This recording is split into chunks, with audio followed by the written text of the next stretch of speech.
Yes. I was wondering what made you get into voice acting for anime? Well, I stumbled into it quite by accident, actually. Several years ago, I was working on a video production in Houston with a friend of mine, and he said to me, "Hey, you've got a pretty big background in acting, don't you?" And I said, "Well, yeah, I've done a lot of theater and some on-camera stuff." And he said, "You ought to go and audition for this place in town called ADV Films. They take Japanese cartoons and they dub them into English, and they need actors." Really? I was like, "Sweet. That sounds fun. You'd be like Speed Racer and stuff?" And he's like, yeah. So I went and auditioned, and I got cast, and my first role was Vega in Street Fighter 2. And then it just, you know, the next show came up, and the next show, and the next show, and before I knew it, I had done 20 or 30 shows, and I got invited to an anime convention. I was like, "Wait, you're kidding? People watch this stuff?" I mean, I just made it, and I never really knew what happened to it after that.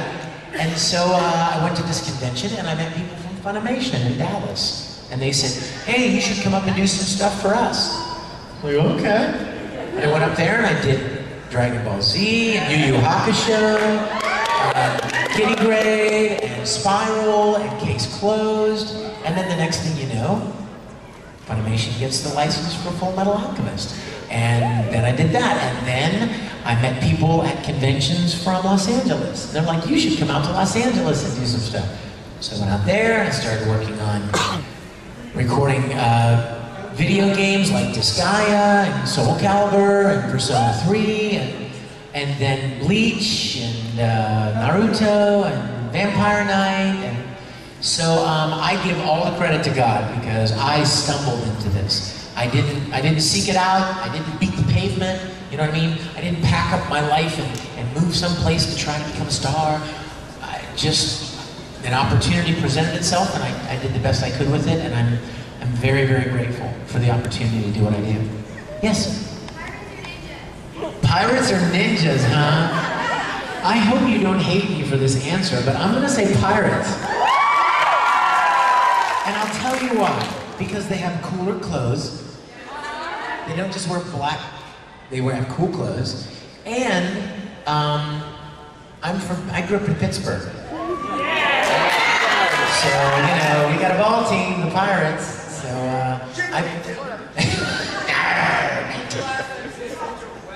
What? Exactly, and ninjas, yeah, ninjas don't have girls. No. All the way in the back. Your friend begged you to ask me, what? One more time. Do Tamaki's voice.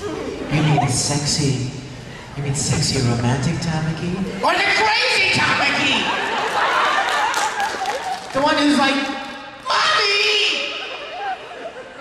How do we sing dirty boy words again?"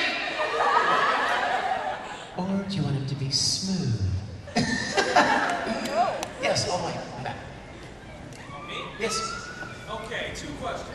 Number 1, I heard you got a strong connection with Broly. Why is that?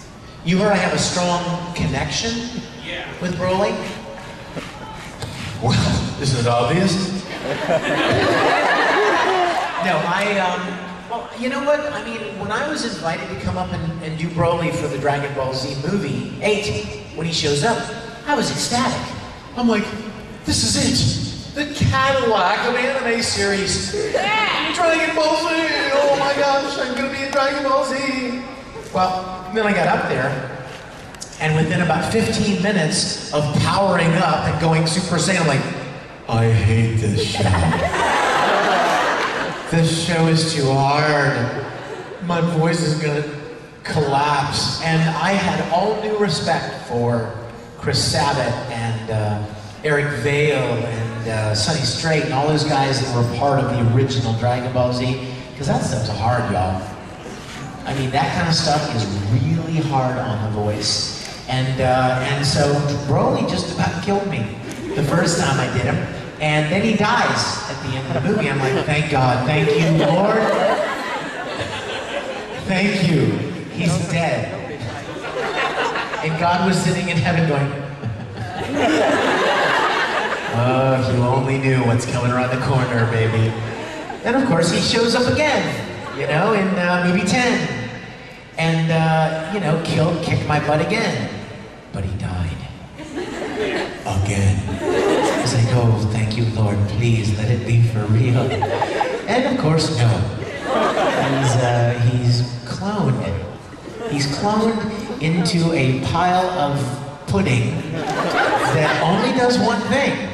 Yells. If I had a nickel for every time I said Kakarot in my life, oh my gosh. I'd be enriched. I'd buy you all Corvettes. Yes, sir.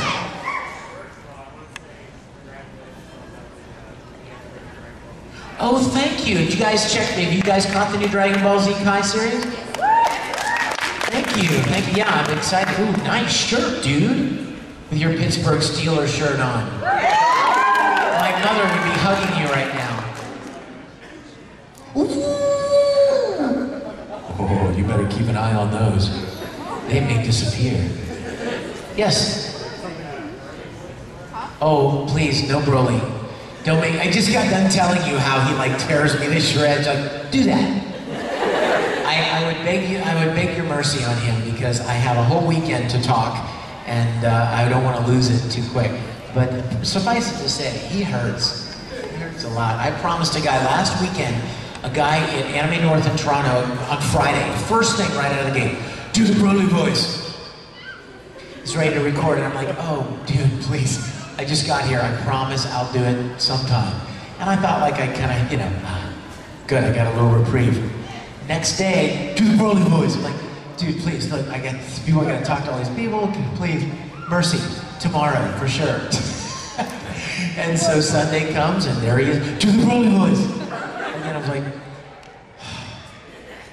and he's standing there with his camera, right? So I'm like, dude, I'm gonna do this one time.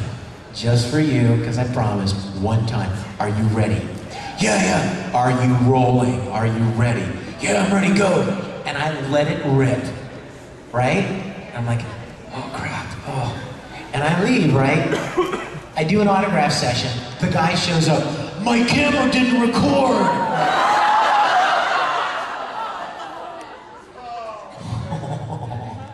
I'm like, yeah, like, sorry. Yes?